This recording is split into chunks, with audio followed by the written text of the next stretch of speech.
Everyone, আমি তোমাদের শাকিল দা এবং আমি তোমাদেরকে স্বাগত জানাচ্ছি তোমাদের পরিবার দ্য পলিটি গুরু পরিবারের এক্সক্লুসিভ অডিও সিরিজে, যেখানে তোমরা পাবে তোমাদের ক্লাস 11-এর বড় প্রশ্নগুলির সহজ এবং পারফেক্ট অডিও নোটস, আর তার সঙ্গে থাকছে সেই অডিও নোটসের পিডিএফ, যেটা তোমরা ডেসক্রিপশনে দেওয়া লিঙ্ক থেকে ডাউনলোড করে নিতে পারবে। এখন পড়াশোনা হবে সহজ এবং আরও ইন্টারেস্টিং, যা তোমাদেরকে অর্ডিনারি থেকে এক্সট্রা অর্ডিনারি স্টুডেন্ট হতে সাহায্য করবে। তো চলো শুরু করা যাক। আজকের প্রশ্ন, সাধারণ সংখ্যাগরিষ্ঠতার পদ্ধতির বৈশিষ্ট্য উল্লেখ করো। উত্তর, সাধারণ সংখ্যাগরিষ্ঠতার পদ্ধতি এমন এক নির্বাচনী ব্যবস্থা যেখানে সবচেয়ে বেশি সংখ্যক ভোট পাওয়া প্রার্থীকে বিজয়ী ঘোষণা করা হয়। এই পদ্ধতির বেশ কিছু বৈশিষ্ট্য বর্তমান, যা নিম্নে আলোচনা করা হলো। পয়েন্ট এ, সহজ ও সরল পদ্ধতি। সহজ সংখ্যাগরিষ্ঠ পদ্ধতি বাস্তবায়ন করা সহজ এবং এতে গণনার প্রক্রিয়া খুবই সরল। ভোটাররা তাদের পছন্দের একজন প্রার্থীকে ভোট দেন এবং যিনি সর্বাধিক ভোট পান তিনিই নির্বাচিত হন। পয়েন্ট বি, একক প্রার্থী নির্বাচন।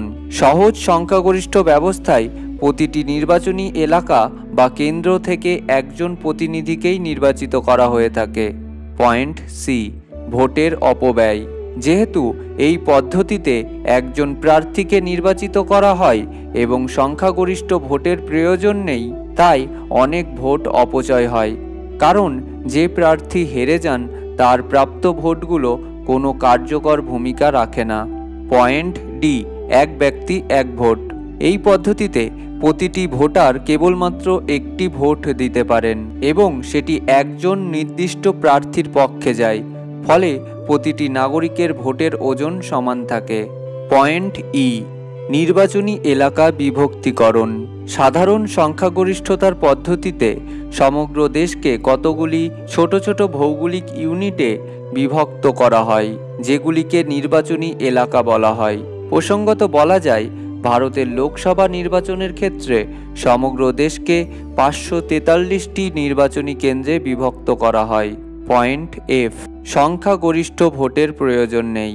এই পদ্ধতিতে কোনো প্রার্থীকে মোট ভোটের 50% বা তার বেশি ভোট পাওয়ার প্রয়োজন নেই। শুধুমাত্র যে প্রার্থী সর্বাধিক ভোট পান তিনিই নির্বাচিত হন, যদিও তার প্রাপ্ত ভোটের সংখ্যা মোট ভোটের একটি ছোট অংশ হতে পারে।